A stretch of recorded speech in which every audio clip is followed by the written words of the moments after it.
Баршаңызға сәлем, сіздермен бірге Мадина. Бүгін осындай керемет тауық етінен дәмді шашылып тұратын палау жасайтын боламыз. Ең алдымен майымызды құйып, тауықтың аяқтарын салып, шыңғыртып тұрып қуырып алыңыздар. Видеоны соңына дейін көрсеңіз, керемет палауыңыз дәмді болып шығатын 3 лайфхакпен бөлсем. Осылай қып-қызыл болып қуырылған тауықтың аяқтарының үстіне пияз және чеснокты салып, тағы да қызартып қуырамыз.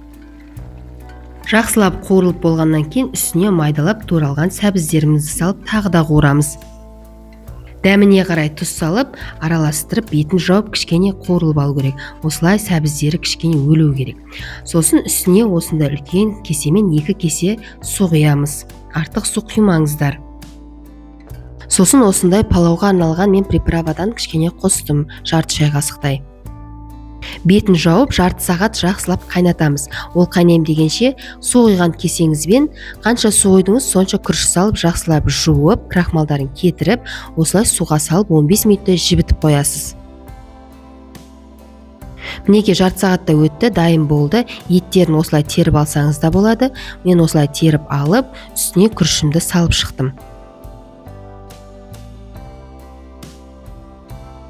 Күріш салып болғаннан кейін дәміне қарай жарты шай қасықтай осылай зірені қолыңызбен езіп салсаңыз, палауыңыз өте дәмді болып шығады. Палаудың күріші пісем дегенше, сіздерге уәде етілген керемет 3 лайфхакпен бөлісетін боламын. Ең бірінші лайфхак, палаудың майын құйған кезде майы қатты қызу керек. Бұл бірінші лайфхак. Екінші лайфхак, менде пиязымыз қызартып золотисты цвет дейміз ғой, сол сияқты болып қуырылу керек, бірақ күйіп кетпеу керек. Ал үшінші лайфхак, керек суыңызбен күріштің мөлшерін өзіңіз есептеуіңіз керек. Яғни 1 кесе күрішке 1 кесе су құйып аласыз. Одан артық құюдың қажеті жоқ. Сонымен қатар күрішті алдын ала суға жібітіп алсаңыз, өте керемет болып піседі.